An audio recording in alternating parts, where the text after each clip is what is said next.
कसे आहात मंडळी? स्वागत आहे निकिता फूड रसोईमध्ये. सो हा आहे लग्नाचा ब्लॉग. माझ्या मावस तंजेचं लग्न होतं गुजरातला. सो ऑलरेडी मी 2 ब्लॉग शेअर केलेले आहेत.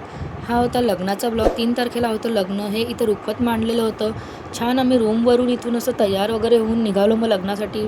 तसं आम्ही सकाळी लवकरच पोचलो होतो. 12 वाजेचं लग्न होतं. 10 वाजता आम्ही इथे हॉलवर येऊन गेलेलो होतो. सो इथं फुल फॅमिली होती. माझे मम्मी पप्पा वगैरेही आलेले होते लग्नाला. सो आम्ही तर वेळ होता सो आम्ही आधी फोटो वगैरे क्लिक करून घेतले छान सगळ्यांचे, फुल फॅमिली. मग आम्ही काय वाट बघत बसलो होतो इथं. त्यानंतर झाली मग मुलाची एंट्री. सो अशा प्रकारची ही एंट्री होती छान.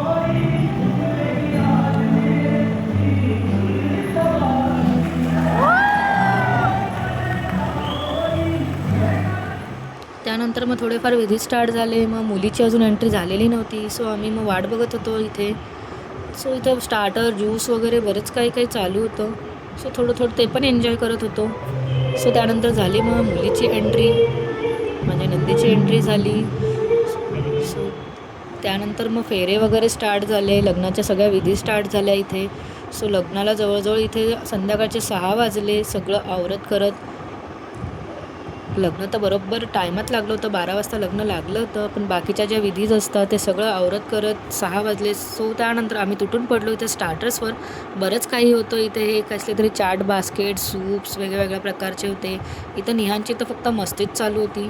मग त्यानंतर 4 वाजता आम्ही इथे जेवायला बसलो. मग मुलं तर खूप थकले होते हॉटेलवर गेल्यावर. त्यानंतर दुसऱ्या दिवशी होतं सत्यनारायणची पूजा जी की होती मुलाकडे. सो मी इकडे गेलो आणि मग काय आतमध्ये पूजा चालू होती.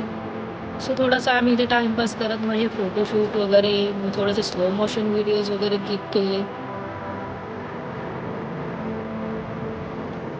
सो अशा प्रकारे आम्ही टाईमपास करत बसलो होतो. मग पूजा चालू होती म्हणून आतमध्ये बसण्यासाठी जागा देखील नव्हती. खूपच गर्दी होती पूजेला.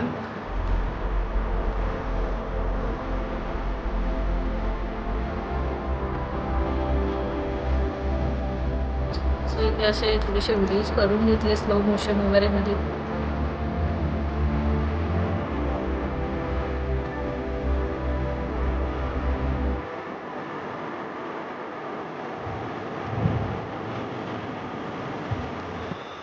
इथेही भरपूर वेळ होता. सो आम्ही मग फोटोज वगैरे क्लिक करत बसलेलो. कारण पूजा चालू होती. आतमध्ये बसायला देखील जागा नव्हती. सो इथे हे मुलाचं घर आहे. हे अशा प्रकारे छान सजवलेलं होतं. बघू शकता तुम्ही. सो सकाळी सत्यनारायण होतं आणि संध्याकाळी मग रिसेप्शन होतं. सो सकाळी आम्ही सत्यनारायणसाठी मग इथे बसलो होतो. त्यानंतर मग जेवण वगैरे केलं आणि मग पुन्हा आम्ही रूमवर गेलो. सो कसं वाटला ब्लॉग नक्की मला कमेंट करून कळवा. बाय.